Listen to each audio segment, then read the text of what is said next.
Hi, good morning. Thank you all for being here. Thank you, Leon, for that mostly warm introduction and for having me here despite my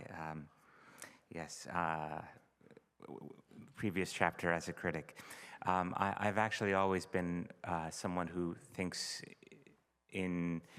about the ways in which criticism and the discussion of the arts in public really can and should be informed by a deep sense of history and the worlds that these works of music and works of art carry forward. So it's my pleasure to connect some of those dots in my work more generally and with you here today. Thanks to Roger Berkowitz, wherever you are, for having me, and it's really a pleasure to be with you all today.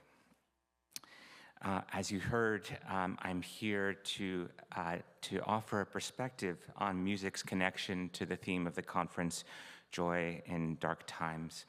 There would, of course, be many such perspectives to be offered. We might begin with the observation that joy, among many other things, can be thought of as an antidote to loneliness, precisely because it stems in some basic way from standing in relationship to something beyond our own subjectivity. As Roger Berkowitz himself had noted in some of his introductory material for this conference, he writes, quote, "There's no joy without belief in something meaningful beyond ourselves." And art, in the most general sense, of course, has a very special role in helping us to do just that, in connecting meaningfully with something beyond ourselves. But think about for a moment that notion of connecting beyond oneself. It's often more easily said than done, right? We're kind of embubbled by ourselves. We're trapped within the prison bars of our own subjectivity. Or as Proust once described in a very much-loved passage, a pair of wings, a different respiratory system which enabled us to travel through space, would in no way help us. For even if we visited Mars or Venus while keeping the same senses, they would clothe everything we could see in the same aspect of the things on Earth. In other words, we bring ourselves everywhere we go. You think you've taken a big trip, you've gotten away, you've gotten to Mars, but in fact, no, it turns out you're still viewing the world the way that you did back on Earth. It's hard to escape. But as Proust continues, art is the antidote to this dilemma. He writes, "The only true voyage, the only bath in the fountain of youth would be not to visit strange lands, but to possess other eyes, to see the universe through the eyes of another or 100 others, to see the 100 universes that each of them sees, that each of them is, and that this we can do with writers and composers, with men like these and women who are creating art. We do really fly from star to star." Okay then, so by extension, it's fair to say perhaps that all art offers, if you will, a conduit to joy in dark times. But I would contend then that they do so differently, the different art forms. What is music's special contribution in this regard? I've come to believe, both as a historian, yes, as a critic, and as a listener, especially good, that art can be especially good, music can be especially good at helping us perform this unselfing. Or at times, as we shall see, when we've become estranged from ourselves, a re-selfing. It's especially good at connecting us with others who are perhaps united with us in a communal moment of listening together at a performance, or even, and this is where it gets more interesting, connecting us across time and space, connecting us even to eras that came before our own, to earlier moments of suffering and tragedy through history, but also to moments of utopian aspiration. Enlightenment, hopes, dreams, visions of alternative futures that are perhaps no less vital for having not yet come to pass. In other words, music is particularly well suited to this form of, if you will, time travel. It is the language of time's non-linearity. Think about it for a moment. Ever since the mythical poet Orpheus retrieved his beloved Eurydice from the underworld through the magical power of his song, music has been summoning souls, bridging time, and raising the dead. We know intuitively about music's power to evoke our own personal memories. Think of that song that pops up on the car radio and instantly transports you to a moment that took place years or even decades ago. But here's the thing, it's not just we who remember music. Music also remembers us. Music reflects the individuals and the societies that create it, capturing something essential about the moment of its birth.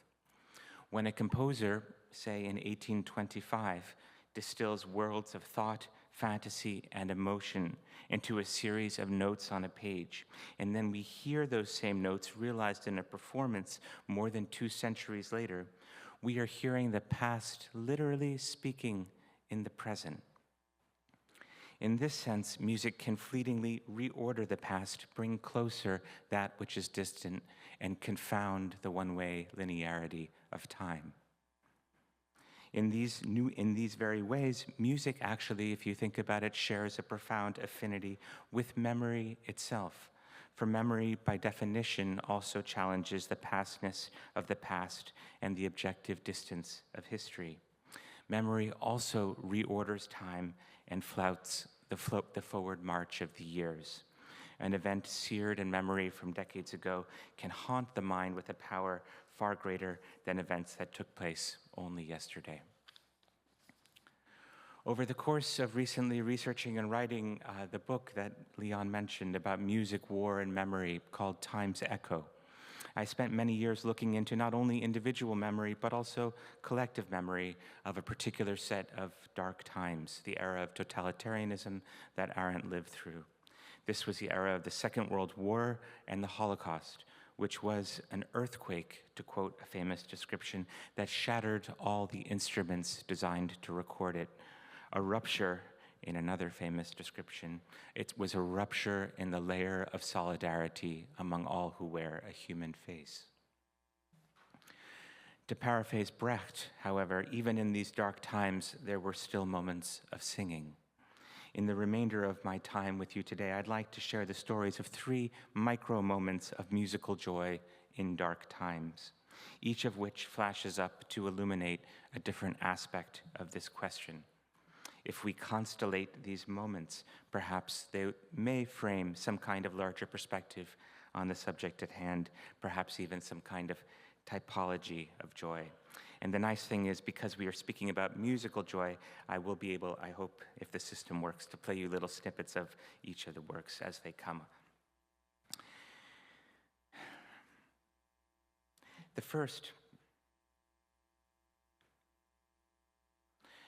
of these moments, of these 3 fleeting moments, comes from the life of a composer that, had it not been, it's a moment that, had it not been accidentally recorded and observed, it might have disappeared into history.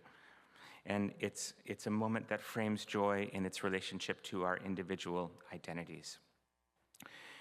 Arnold Schoenberg is not a figure typically associated with joy. Rather, he is often associated with dissonance, perhaps with a kind of musical truth-telling about the actual real world in all its pain and ugliness. He is associated with the modernist revolution in music, with atonal or so-called 12-tone music. In 1933, when Hitler rose to power, Schoenberg, an Austrian-born Jew, was dismissed from his prominent position, leading a master class at the Prussian Academy of Arts in Berlin. A very proud man, together with his family, he fled Germany and indeed the entire continent of Europe, spending the final years of his life in the United States, never returned to Europe. Almost all of them, all of his years of exile, were based in Los Angeles, where he continued composing and also taught many students at UCLA and USC, private students as well. There's a lot to say about Schoenberg in exile. In the book, Time's Echo, I do write about his political activism in exile, his composing, his teaching, and first and foremost, I tell what's really an extraordinary story of his creation of one of the first significant musical memorials to the Holocaust, a work called Survivor from Warsaw, a piece, complicated piece, but it was so far ahead of its time in terms of the curve of public memory about the Second World War and the Holocaust that it was pushed to the margins, if you will, and had its world premiere in a university gymnasium in Albuquerque, New Mexico, with amateur forces in the orchestra and cowboys singing in the chorus. So that's a story for another day. But on today's occasion, I wanted to share a passing snapshot from Schoenberg's actual lived experience of exile. I'll warn you in advance, it's a humble moment, really a quotidian moment of happiness, and in some way, touching for that humbleness. To be clear, the record suggests that there were, for Schoenberg, perhaps many more moments in exile of consternation, of anxiety, of displacement, of humiliation, of an anger born of the loss of one's reputation. There was also, if our witness who described the events I'm about to recount is to believe, there was at least one touching moment of unalloyed joy. The witness in question was one of Schoenberg's students, a young woman named Deacon Newlin, who was just 16 at the time that she went to work privately with Schoenberg, can you imagine? And later left behind a memoir of her time. In it, she recalls one day, to be specific, December 2nd, 1939, a period of dark times, of course, when she showed up at Schoenberg's house in exile at North Rockingham Drive in the Brentwood section of LA, where he lived with his family. There they are, his young family. Rather than being met by his teachers on this occasion, rather than being met by his teacher's stern visage or his intense, glowering eyes, she was confronted by a joyful scene she could scarcely believe. It would appear, in fact, she must have heard the scene before she saw it. Here is a snippet of the music that was playing at full blast via the Metropolitan Opera's radio broadcast when she arrived on December 2nd, 1939, for her typical lesson at Schoenberg's home. That's the home.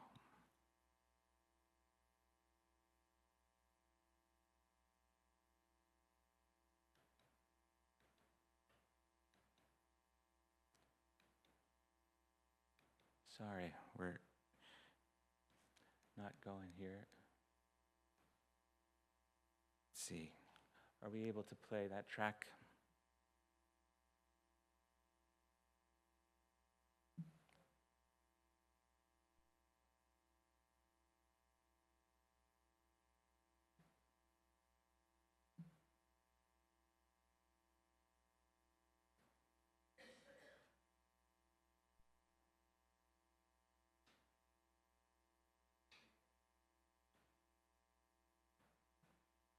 Thanks for bearing with us.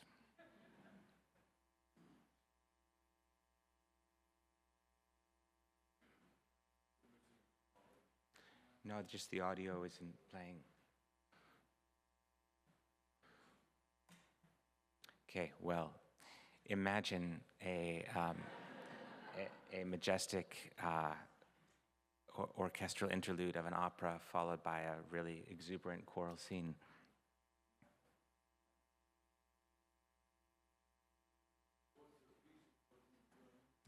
Yes, the question was, what's the piece that's supposed to be playing? I'm going to get to that. Here we go. Okay, so we've just heard a majestic orchestral interlude followed by some extravagant choral singing, and now Newlin's description of what she encounters. When I went into the house, my ears were assailed by a terrific blast of sound, and my eyes by the funniest sight I've seen in a long time, a perfectly gorgeous example of Viennese Gemütlichkeit. To the accompaniment of this music, on full blast, Ronnie and Nuria, the two of the younger children, were scampering around the floor, shrieking and yelling, and Arnold Schoenberg dancing with his wife all over the room with the greatest abandon and singing all the choral parts with much gusto. Such an infernal racket, she writes, you never did hear. Simply on its face, Newland's reminiscence is striking. A composer often caricatured as the bogeyman of 20th century music, towering intellect, great emancipator of dissonance, known for what Hans Eisler called his cloak of loneliness. A moment to glimpse this composer indulging in such unsublimated joy would in itself perhaps make one inclined to savor Newland's report. But then we start pulling back the layers of sound, history, and irony. If I had been able to play the music, you may have recognized this excerpt that Schoenberg was singing and dancing to his heart out to. It was the dance of the apprentices from Act 3 of Wagner's opera Die Meistersinger von Nuremberg, the Master Singers of Nuremberg. In a way, of course, nothing could be more natural. Schoenberg himself had been an ardent Wagnerian in his youth. The music was deep inside of him. But of course, by 1939, Schoenberg's love for Wagner could no longer in any way be taken as a straightforward subject. Wagner, famously in his 1850 anti-Semitic screed called Judaism in Music, had assailed the notion that any Jew, regardless of his talent, could create authentic German art. Some 10 years later, Wagner began his work on that opera, Meistersinger, which concludes with its hero, the cobbler Hans Sachs, singing a tribute to this most noble and pure form of Heilige Deutsche Kunst, holy German art. Schoenberg, born into a Viennese family in 1874, would grow up, by his own description, worshiping at the altar of this holy German art. Early on, at least, Wagner's stinging words on the impossibility of Jewish creativity would seem to have been of little consequence to Schoenberg, since, after all, he himself dispensed with the matter by converting to Lutheranism, the religion of Bach, around the turn of the century. He would go on across the first decades of the 20th century to cast himself as a kind of prophet of German music, whose own musical revolution would, in his words, assure the supremacy of German music, of holy German art, for the next century to come. We know, of course, where the story goes. In the 1920s, Schoenberg's own vision of cultural nationalism ran headlong into the racialized political nationalism of the ascendant Nazi Party. Schoenberg, across the 1920s, wrote pained, searing confessional letters to Kandinsky and Alban Berg, as it slowly dawned on him that as he saw his own identity and his larger cultural role was going to be of no consequence. It was ultimately a different identity was being violently thrust upon him from the outside. He was being branded as a Jew. Not only was his music soon banned, cast as a foreign tumor on the pristine body of German culture, but he himself was, in his words, ejected from the larger Volksgemeinschaft, the entire German cultural community. Perhaps more than any geographic displacement that would soon follow, this exile from the idea of German culture itself wounded him deeply. He compared his exile to being dropped into an ocean without being able to swim, an ocean that also somehow burned him on the inside. What I hear then in Schoenberg's moment of joy in dark times, his dancing uninhibited and singing by heart all the parts of Meistersinger from his house of exile in 1939 Los Angeles, was a kind of radical act of self-reclamation, an act of resistance and resilience by regrounding himself in his own identity and refusing to be defined by others, defined by his expulsion, defined by the thuggish hijacking of the entire cultural project for which he stood. Indeed, for however long that opera broadcast lasted, Schoenberg could reject his banishment by the Nazis. He could even cast aside the racism of Wagner himself, as he had done in his early days, and simply love the music that he loved and be who he was. He did not need the art Pace Proust to see through someone else's eyes. In this case, he needed it to return to his own. The second joy image I'd like to conjure for you, and this one will be briefer, comes from an episode of warmth within a symphonic landscape of dark and chilly times. The symphony in question is by Dmitri Shostakovich. To set the scene, in 1969, the composer, aged 62, spent a month in a Moscow hospital, receiving treatment for several diseases at once. An influenza outbreak led to a hospital quarantine, which left Shostakovich even further isolated, with ample opportunity to ruminate on his own physical decline and to stare into the abyss of his own mortality. He also read during that period from a book of poetry in Russian translation, and he decided to choose 9 poems on the subject of death from across the 20th century, by Rilke, Apollinaire, Lorca, and others. With blazing speed, he wove them into a single tapestry of songs, a work so powerfully original that he confessed, "For the first time in my life, I really don't know what to call one of my compositions." It turned out he had written his 14th symphony. Scored for a modest-sized ensemble of 2 vocal soloists, soprano and bass, strings and percussion, the 14th speaks not in the grand collective voice of his other symphonies, but in the intimate, private register of his chamber music. And while the work was never officially designated as a musical memorial, it has been described as a kind of secret requiem. Indeed, by carrying forward and revivifying the voices of individual poets who were themselves in different ways victims of modern war, the 14th Symphony beautifully illustrates how works of art remember other works of art, forming a kind of self-enclosed chronicle that runs alongside, but also in a profound sense independently of the life, of the political histories of nations, the vicissitudes of individual lives, and even the lived memory of entire generations. To these voices of the past, Shostakovich adds his own, while embracing a vast expressive range of music, from anguished protest against death to a vision of earthly transcendence through the immortal art of music, music that, we might remind ourselves at every performance, has indeed outlived its times. I mentioned that Shostakovich wrote 9 poems on the subject of, set 9 poems on the subject of death, but the work in fact has 10 movements.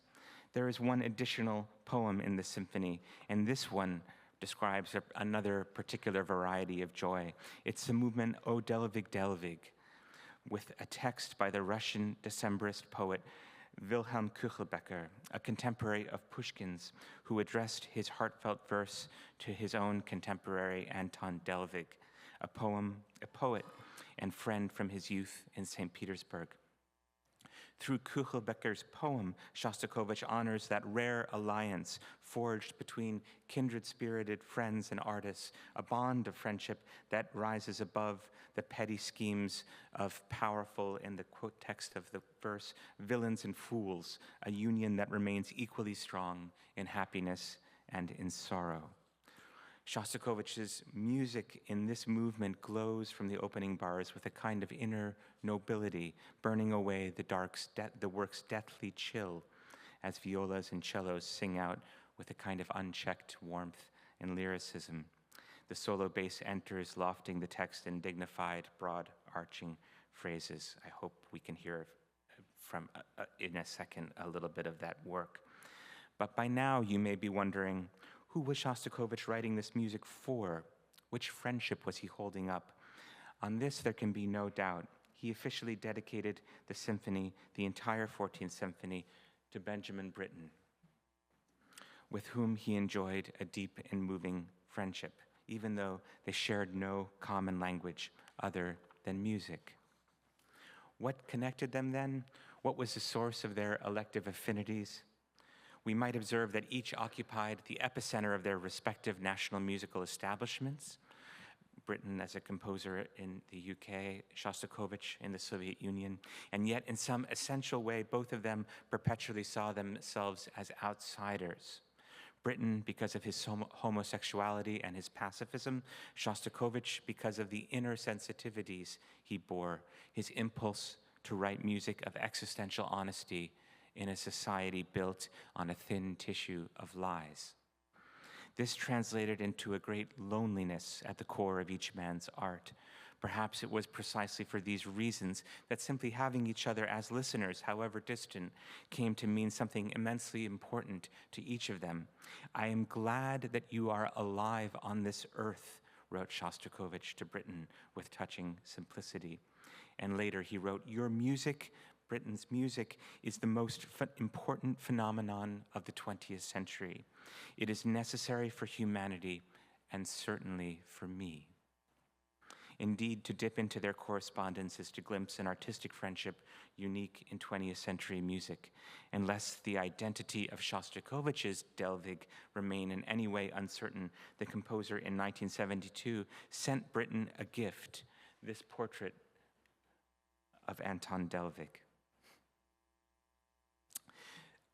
The role of friendship in sustaining us across dark times by affirming individual humanity in relationship to others. This was, of course, something that Hannah Arendt understood at a profound level. She, in fact, saw friendship as a kind of potent counterforce arrayed against the dehumanization, the atomization, and indeed the loneliness she understood as inseparable from the appeal of totalitarianism itself. Let's try to listen to a few bars. I really hope this works, of Delvig, Delvig from Shostakovich's 14th Symphony.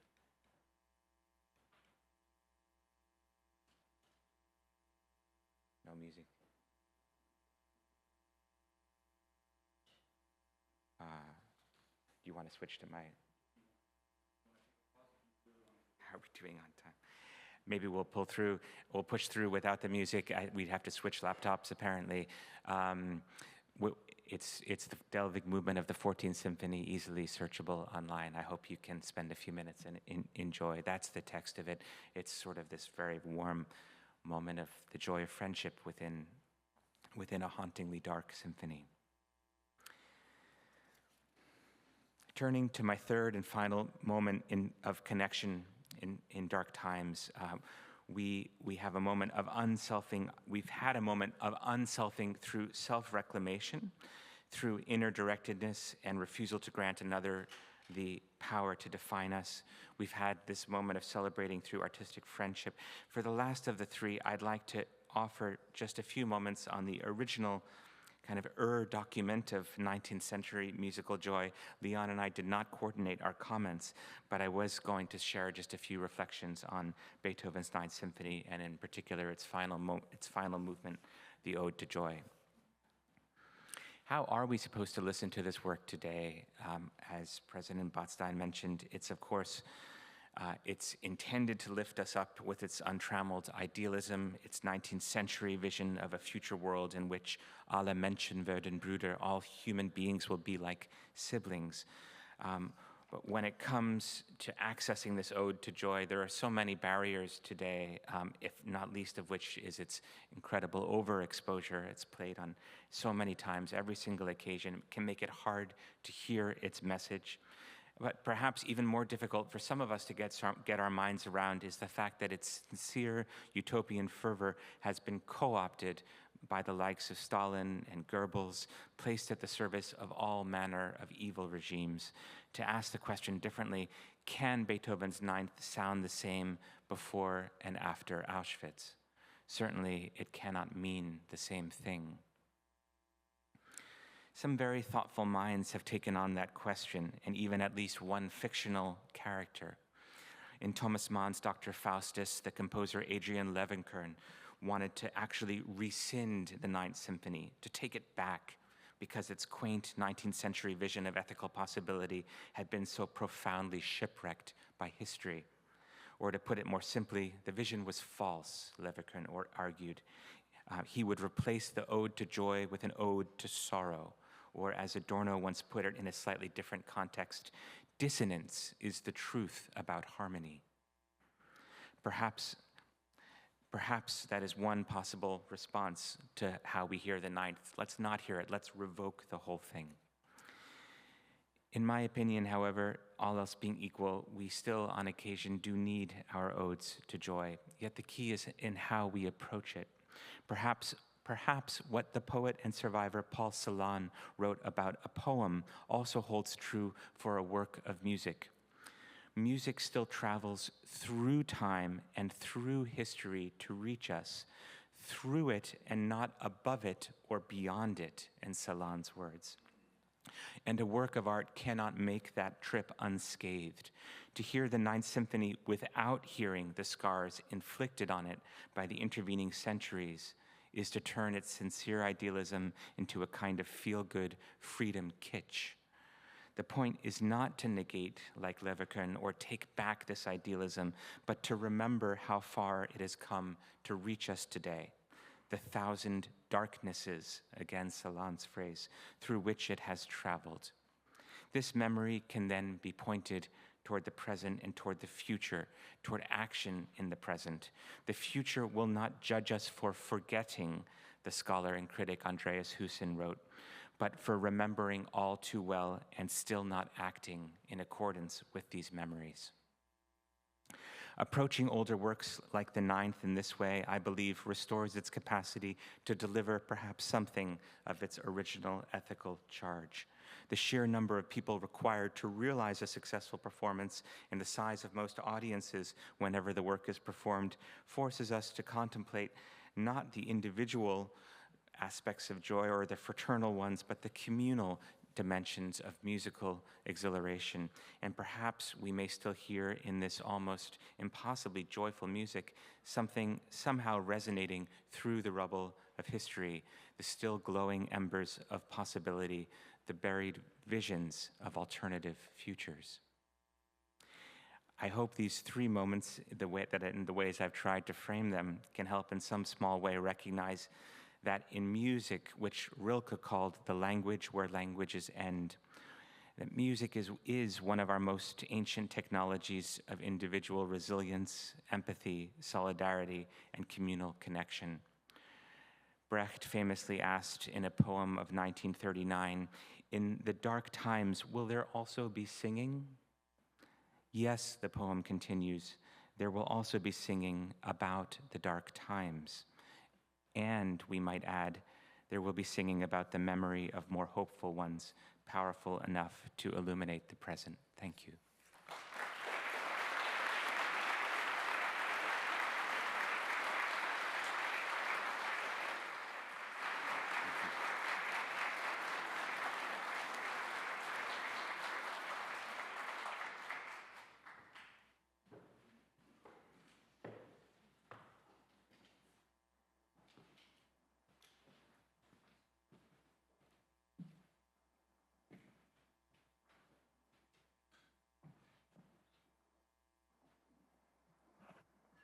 So I think we can all agree that that was terrific, Jeremy. Absolutely terrific.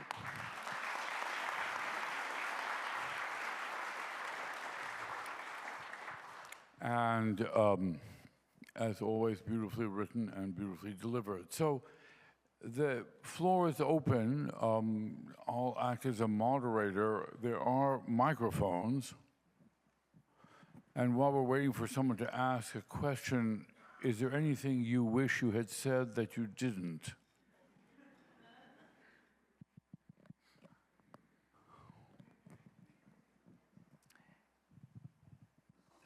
So much, but and this is one of the rare occasions, some of what I was sharing, the framing about music as culture's memory is the way I approach it in Time's Echo.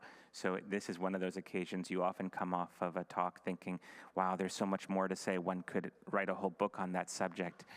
In this case, I had the luxury of already having done that. Question. Somebody, yeah.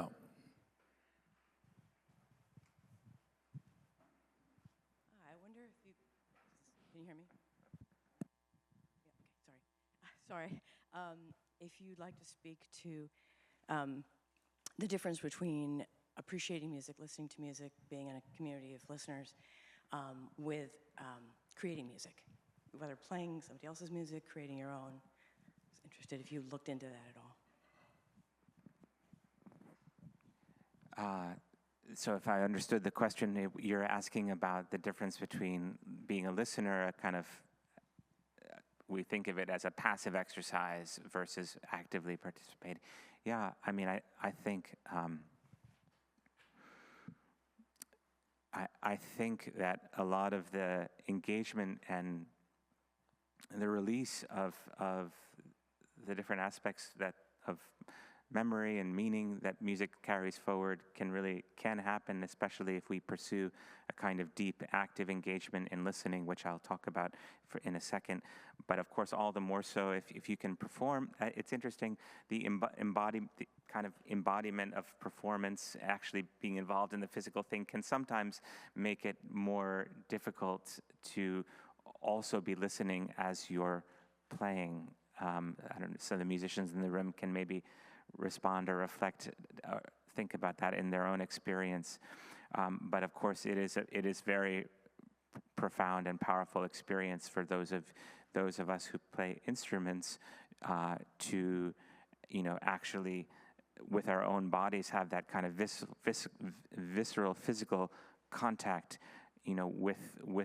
with the content of these works. The critic John Berger said, when we listen to a work of art, when we listen to a song, we find ourselves inside of a message, and that visceral quality of sound kind of literally resonating inside of us, that's most pronounced when you are yourself creating the sound with an instrument that you're playing or with your own voice. So of course, in a way, the performance aspect really only intensifies the experience. I did just want to challenge this idea that listening itself necessarily has to be passive. In fact, the book takes a position of really trying to advocate for what I call deep listening, which is listening to an awareness of music as culture's memory, as an echo of these earlier moments, but it requires an active participation of us as listeners. Paul Hindemith said, music is meaningless noise until it reaches a receptive mind. And so without deep listening is to music what a performance is to a score. Without a performer there are only lines and dots on a page lying mute. Without deep listening on an audience member's behalf, the voices of the pastor just whispering into the void. I agree with Jeremy there. The question raises some other issues.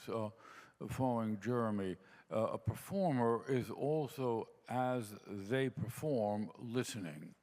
So as you play, or if you're in a performance space, your performance is reactive to what you're hearing. So part of the performer's world is listening. The same is true when I studied with Roger Sessions, and score analysis, we did the Beethoven Ninth, actually, and I was doing my first Beethoven Ninth. I was very young, and I asked Mr. Sessions whether he would come to the concert, and he said no, and I was a little shocked, and I said, why not? I said, I don't want you to ruin it for me. So I understood what he said. So I said, are you telling me you never heard a good performance? He said, oh, the best performance I hear in my head.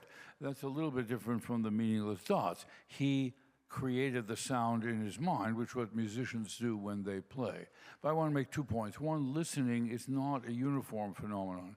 I worry about solitary listening.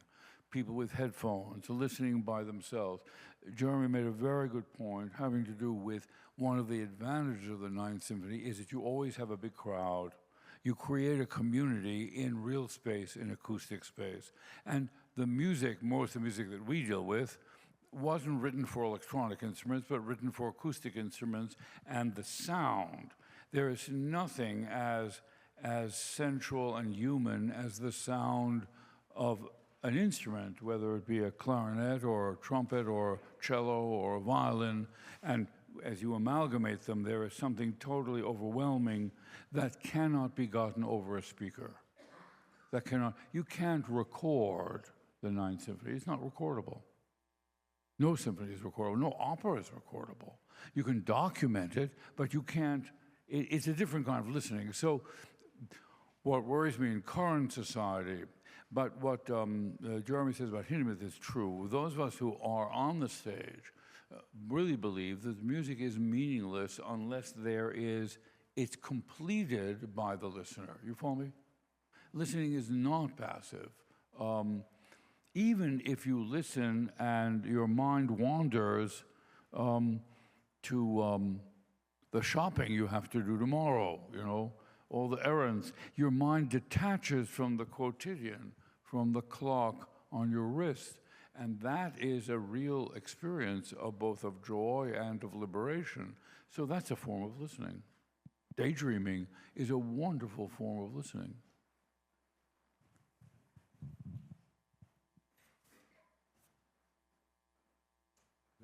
We need microphone. Flyer, there's behind you. Yeah, go ahead.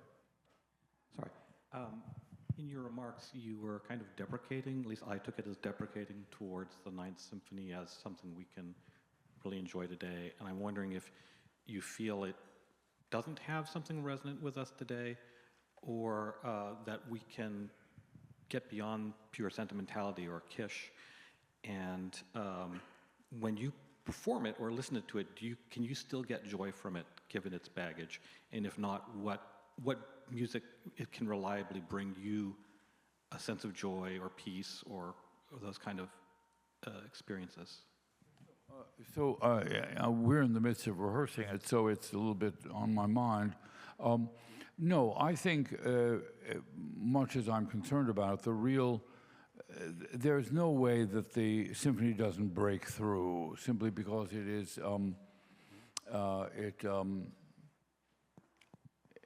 from my point of view, it doesn't wear out its welcome, but it does carry the baggage that Jeremy talks about.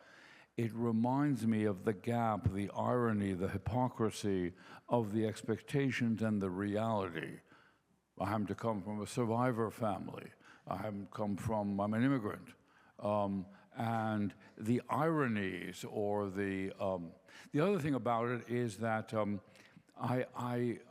you want to perform it in a way that resists its sanctimonious high-mindedness. I mean, it's part beer hall, part, dancing, it's not snobby music, but it's become, pious. And you want to find a way to bring it across to the public that it gets to them without being so hackneyed and predictable and pious. The singing, for example, the solo singing, is increasingly done, in this hyper-octane operatic shrieking, which is partly Beethoven's fault, the way he writes, but it needs to have a lightness and humanity and ease, which it has lost by abuse. But no, this piece never, but there is, familiarity has its benefits. The Shostakovich 14th, which Jeremy's totally right, still retains some quality of freshness. And it's startling. It's one of the great works of its time.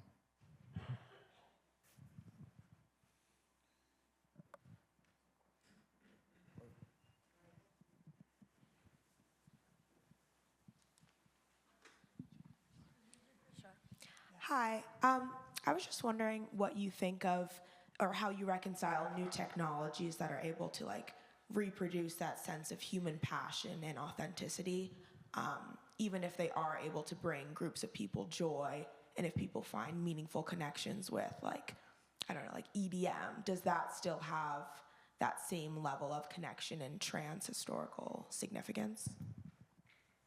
Yeah, so you're asking about different genres of music and dance genres and popular music today. Am I asking?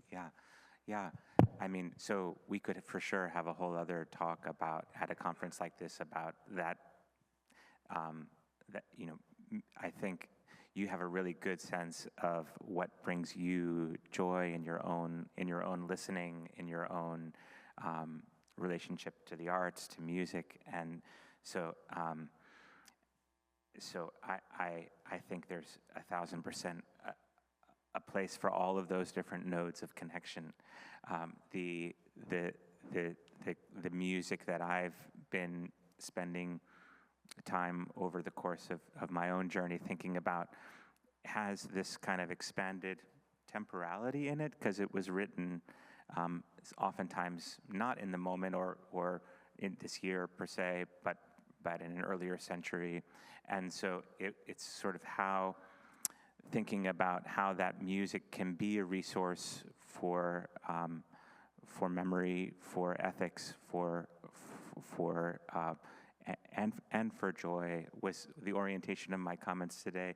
But I think that there should be separate sessions for each of the different genres you mentioned. Yeah, thank you. We've got one back here.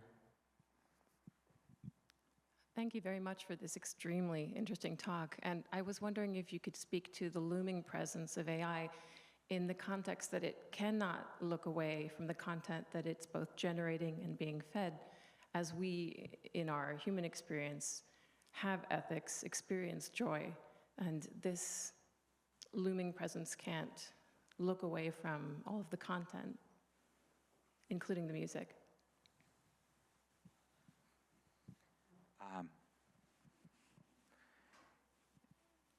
Yeah, I mean, I'm not sure.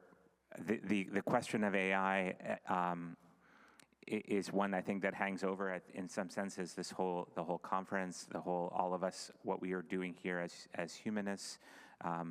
It came up yesterday as well.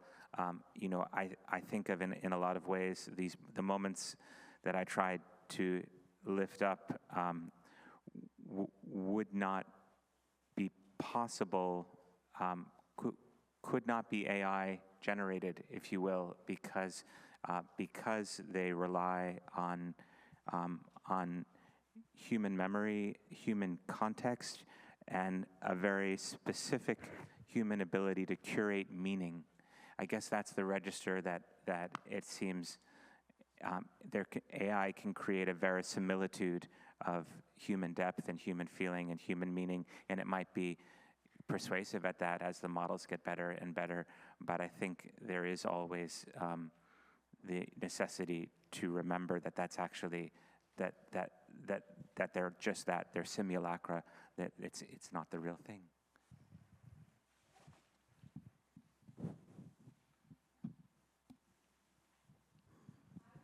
Yeah, let's wait for the microphone so everybody can hear the question. Hand it down.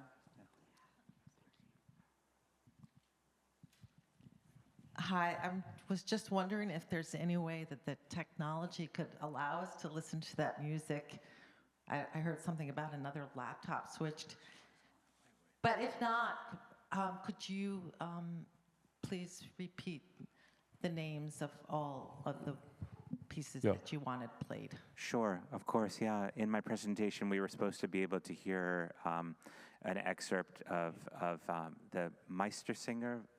It was the opera Die Meistersinger von Nuremberg by Wagner, and apparently the scene that Schoenberg was dancing to when his student arrived was the dance of the apprentices, but he went on to just apparently have a lot of jubilation about the whole third act from that point on. And then Shostakovich's Symphony Number 14 has many movements to it, but the one we were going to listen to together was called O Delvig, Delvig.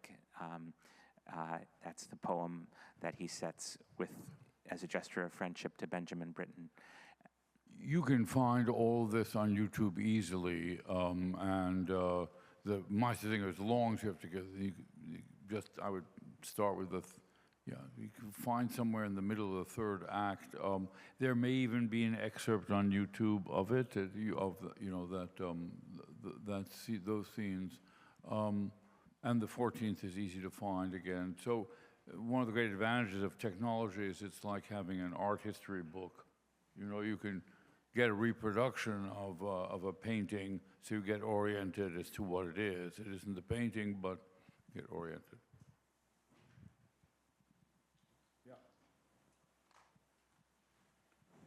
Thank you so much.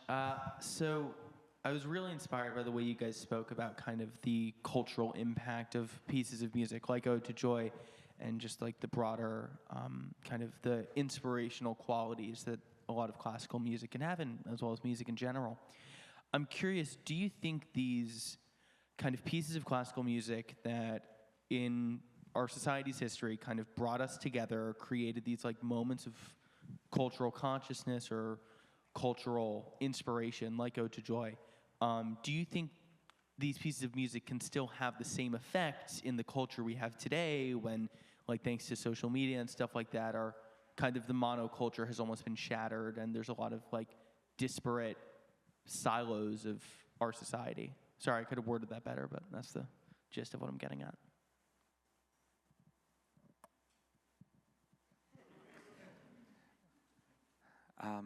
I think it's very true that so much happens in these different silos. I can say that when I've, just generationally, as a parent, when I've brought my own children to a performance, when I pull them out of their silo and bring them into something that, because they're not listening to this on their own, and to bring them to a performance, say, of any of those works that we're describing, it still has a really powerful, it makes an impact. It has the capacity to break through. And I think that it has a capacity, this music also has a capacity to remind us of these kind of more, when, that ethical vision, as travestied as it's been over the centuries, but that's still there in Beethoven's music. That contact with it still, I think, serves a purpose. And there's, Freud wrote a very beautiful essay during the First World War called On Transience. And in it, he raises this question of, what are we to make of this whole arc of progress, so to speak, quote unquote progress that humanity was supposed to be making towards equality, towards dignity, towards beauty in the arts? Has this First World War just proven that, again, that's all just been a kind of myth, just a lie? And he answers his own question by saying, no, what all of this war and destruction has proven is the fragility of those ideals, and that societies must actively choose them at every juncture in order for them to be said to live at all. I would approach a little bit differently. So Jeremy quoted this Rilke phrase, which other people have identified, that music begins sort of in a way when language ends. In other words, that music is a form of human communication and expression that is different from language. It's not language, but it has meaning and does things. And this is a little bit different from Jeremy's take. There are pieces of music that have detached from their origin and their so-called ideals and been reinvented precisely because they're music. I'll give you an example, which I brought up over, and Jeremy may have heard me say this. It's Carmina Burana by Karl Orff. Karl Orff was a composer who was essentially a Nazi collaborator. There are a lot of people written books detailing that, well, maybe not. But he wrote this piece for an audience that was already Aryanized. Jews were not permitted to be in the hall. It's a kind of celebration of ethnic purity. And it's a kind of bizarre, faux medieval but modernist work, probably the most successful choral work of the 20th century. It's sung in Israel, it's sung all over the world. People love it. Skating routines. Yeah. Well, yes. It's big in skating routines. And it's sold cars, the open O Fortuna. And I only will do it as a performer if the context is truth-telling. So it's about how musicians and composers deal with autocracy and tyranny and curry favor with them. And he wrote several succeeding works. It ends up being a trilogy.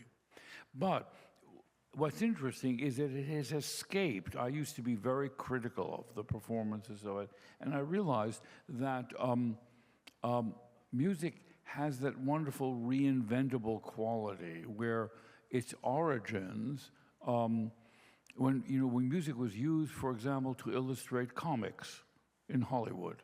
I don't know how you remember that. Tom and Jerry and all those things. There are a lot of and they were used. Music was used in the circus. to accompany from opera. It has nothing to do with the origin of the music. Music has a wonderful capacity to be reinvented. It can be reinvented positively and negatively as well. So I think that I always am impressed by the astonishment that people have when they walk into a concert hall. We don't do a good job of making them feel welcome, but when they hear an acoustic work, even for a solo violin, it's just startling. Yeah, one last question. One last question. So, yeah. Hi, thank you for your talk. It was wonderful. So I'm really interested in this idea of music as like a vessel for storytelling. And at one point you said that if certain music or stories hadn't been captured, then they would have been lost to history. So I'm kind of wondering, in what ways do you think music has the capacity to fill gaps of history that might otherwise be forgotten? And then on the flip side of that, in what ways do you think it might contribute in what is recorded to narratives that leave out certain components of history? So whose stories is music telling, and what gaps does that leave? Yes, a beautiful question, really. I think that it can be really, music can be a really powerful starting point for stories, but it's never the whole story, and that's in part leaves the onus on us as readers, us as historians and writers and humanists to fill in the gaps, to figure out which ways the stories can be told. On the other hand, I think that, it's also what music can do. I think in the ways that President Botstein was just describing, stories can attach themselves to music that sometimes aren't necessarily part of their original birth, if you will. So in the book, for instance, I tell the story of a woman named Alma Rosé who I introduce a recording by Bach that she was a violinist and the daughter of the concertmaster of the Vienna Philharmonic and the niece of the composer Gustav Mahler. And she had this really promising life and career in the 1920s. And her story ended in Auschwitz, where she was transported and then asked to conduct the women's orchestra that was performed within the camp. And so for me, I can't hear the recording of the Bach double concerto that she made with her father in Vienna in 1928 that captured this live moment. I can't hear that anymore without also, of course, thinking about the stories of the people who created that and her story in particular. And now I have to say I can't hear the Bach double at all, no matter who's playing it, without thinking of those stories. So in a way, the storytelling can create its own web of connections and associations, and it can be built out in lots of different directions. And I hope that you'll find approaching music in this way simultaneous with actually taking the time to learn the stories, because let's remember, these music doesn't have words that's telling you the stories. You're also taking it on yourself to learn them, but the two put together in hand in glove can make for a listening experience that's really multidimensional and meaningful. Music without words in the world that I inhabit, they're not songs, but they're music, instrumental music, is a storytelling only in your imagination. It may have inspired the composer. So Carl Czerny once described Beethoven as using a story like scaffolding on a building. You build the scaffolding, you build the building, you take the scaffolding away, and nobody knows there was ever scaffolding. So I always get annoyed by experts who will tell you that a Mahler symphony, a Beethoven symphony, a sonata has this story. It's a love poem to the. I once went as a guest in Hungary years ago and did a concert, a subscription concert with an orchestra, and the repertoire was, part of it was assigned to me. There was an opening piece by the Hungarian composer Leo Weiner. It was a suite of Hungarian dances. And I had to learn the piece. I didn't know the piece. And I came to the first rehearsal, and I rehearsed it, and we had concerts. And at the end of the last concert, the concertmaster comes backstage and says, they enjoyed themselves, thank you for coming, we hope you come again. But the orchestra asked me to tell you something because it was obvious you didn't know it. So I came to the rehearsal and started to rehearse the first dance. And they were totally astonished because I don't read Hungarian, and I didn't, my fault, bother to translate the title, right? And I, by my sort of study of the score, thought of this as an extremely lugubrious, sad, melancholy piece. It turned out to be a traditional wedding dance. And the orchestra in the first 5 minutes thought, they conspired without talking to each other, let me do it. And we performed it that way because they'd done it many times before. They thought it was sort of interesting, and it sort of worked, and it was sort of perverse, but they liked it. But they wanted me to know, in case I ever have to do it again, that it's a wedding march, to which I responded, well, from a parental point of view, a wedding is a sort of funeral. And so I defended, but you see, the music is absolutely fungible, the instrumental music, and you make the story. It is storytelling, but unlike a painting, where the image has a correspondence theory, it looks like a building, it looks like an ocean, or a poem that is narrative of some kind. Music is totally is up for grabs to be thought about differently, and that's what makes it so unbelievably powerful. And what Jeremy is describing, which is totally true, is the associations you make in your own story with the habit of listening. So the Bach double, he remembers the Bach double in connection to the Alma Rosé story, which I perfectly understand. But there's not one way to remember that. In other words, for him, it makes it can be a burden, but it can be something else again. So that's why I'm a musician, because it's reinventable by you and by me and by an audience in remaking the story. So it's not, you don't have to reverse the story or change it. It doesn't hold it. Thank you all very much.